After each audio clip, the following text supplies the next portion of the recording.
కుమార్ది రాజద్రోహమే. ఆయన దారిలోని మరికొందరు అధికారులు గత యాజమాన్యాన్ని కాపాడే ప్రయత్నం.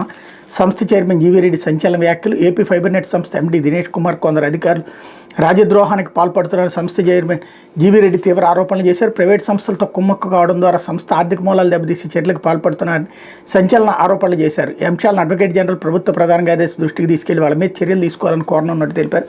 విజయవాడలోని సంస్థ కార్యాలయంలో గురువారం ఆయన విలేకరులతో మాట్లాడారు. కూటమి అధికారంలోకి వచ్చి 9 నెలలైన సంస్థలో పురోగతి లేకపోవడంతో అనుమానాలు బలపడుతున్నాయి. చైర్మన్గా నేను సంస్కరణలు తీసుకొచ్చిన ఆదాయం పెరగలేదు, కొత్త కనెక్షన్లు ఇవ్వలేదు. ఒక్కరోజైనా దినేష్ కుమార్ వీటి మీద సమీక్షించారు.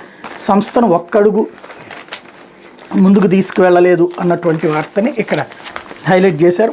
ఒక్క అడుగు కూడా ముందుకు తీసుకువెళ్ళనివ్వలేదు.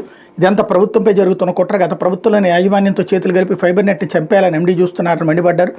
ఎండీకి సన్నిహితంగా ఉంటూ సంస్థ ఆదాయాన్ని దెబ్బతీసిన 3 అధికారులు వెంటనే విధుల నుంచి తప్పించాలని చైర్మన్ ఆదేశించారు. CTO Satyarama Bharadwaj, business head G Suresh, procurement విభాగం అసిస్టెంట్ మేనేజర్ శశాంక్ హైదర్ ఖాన్లని విధుల నుంచి తప్పిస్తున్నామని తెలిపారు.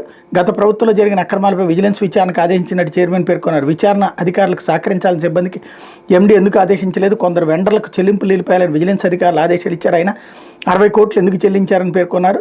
బుక్స్ ఆఫ్ అకౌంట్స్ చూపాలని చైర్మన్ హోదాలో అడిగిన అధికారులు స్పందన లేదు. 2023-24 ఆర్థిక సంవత్సరానికి ఇప్పటికీ ఆడిట్ చేయించలేదు. గత యాజమాన్య అక్రమాలు తెలుస్తాయని ఇలా చేస్తున్నారు. గత ప్రభుత్వం తీరుతో సంస్థ వార్షిక ఆదాయం 2,000 కోట్ల నుంచి గత ఏడాదికి 200 కోట్లకు తగ్గింది. ఏడాది ఇంకా ఎంత దిగజారుస్తారోనని ఆందోళనగా ఉంది అన్నటువంటి వార్తని హైలైట్ చేశారు. ఎండీ నుంచి రికవరీ చేయాలని కోరతామన్నటువంటి వార్తని హైలైట్ చేశారు. లేకపోతే